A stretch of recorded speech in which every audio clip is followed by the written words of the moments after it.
আসসালামু আলাইকুম everyone, welcome to coding with দাদা। সো গত ভিডিওতে আমরা দেখেছিলাম কিভাবে আমাদের জ্যাম ইনস্টল করতে হয়। তো এই ভিডিও থেকে আমরা ডিরেক্ট আমাদের কোডিং পোর্শনে চলে যাব। তো এই ভিডিও থেকে আপনারা আপনাদের মেন যে কোয়েরি এগুলো পেয়ে যাবেন। তো আশা করছি ভালো লাগবে। তো শুরু করার আগে আমাদের প্রথমে যেটা করতে হয় আপনারা জানেন যে আমাদের প্রথমে যে জ্যাম যে সফটওয়্যারটা সেটাকে ওপেন করতে হবে, এবং ওপেন করার পরে আমাদের লোকাল যে সার্ভারটা অ্যাপাচি যে সার্ভারটা আছে এই সেটাকে লোকাল হোস্টটাকে আমরা স্টার্ট করে দিলাম। ওকে, তারপর আমরা যেটা করতে হবে আমাদের মাইস্কুয়েল ডেটাবেস নিয়ে কাজ করবো, তাই মাইস্কুয়েল ডেটাবেসটাও স্টার্ট করে দিলাম।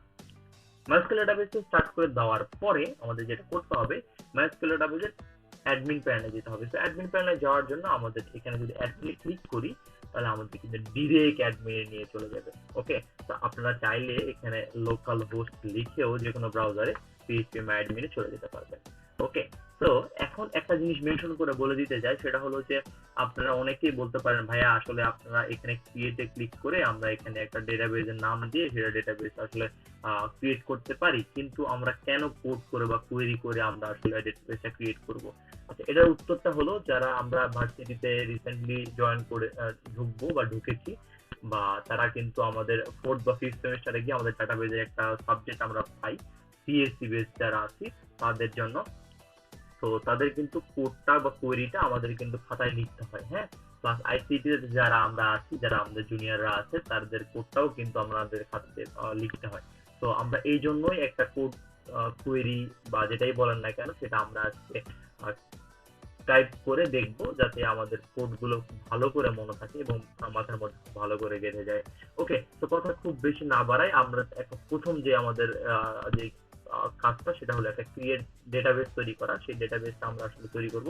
এর জন্য আমরা এসকিউএল এ চলে যাব। এসকিউএল এ যাওয়ার পরে আমরা লিখবো ক্রিয়েট, তারপর লিখবো ডেটাবেস, ডেটাবেস, তারপর একটা নাম দিব। আমি একটা নাম দিলাম হলো ইউনিভার্সিটি। ওকে, তো এখানে যেটা হয়েছে আমি একটা ক্রিয়েট নামের একটা কিওয়ার্ড নিয়েছি, ডেটাবেস নামের একটা কিওয়ার্ড নিয়েছি, তারপর ইউনিভার্সিটি। এখানে যেটা হলো একটা ক্রিয়েট নামের কিওয়ার্ড নেওয়ার পরে ডেটাবেস, অর্থাৎ ডেটাবেস ক্রিয়েট করবো, তার একটা ডেটাবেসের নাম দিলাম। ওকে, তো এখানে একটা যেটা মজার ব্যাপার সেটা হলো আমি কিন্তু প্রথমটা হলো সবগুলো আপার কেসে দিয়েছি, তারপর সব লোয়ার কেসে, তারপর সব লোয়ার কেসে। তো আমরা জানি মাইস্কুয়েল হলো কেস ইনসেনসিটিভ, অর্থাৎ এখানে আপার কেস বা লোয়ার কেসের কোনো ইস্যু নেই, এতে কোনো ঝামেলা হওয়ার কথা না বা হয় না। ঠিক আছে, তো আমরা লিখলেই হলে এক প্যাটার্নে, পরীক্ষার খাতায় সেম প্যাটার্নে লিখলেই হবে, কিন্তু একটু ফলো করবে যে একটা স্ট্যান্ডার্ড ফলো করা যায় কিনা।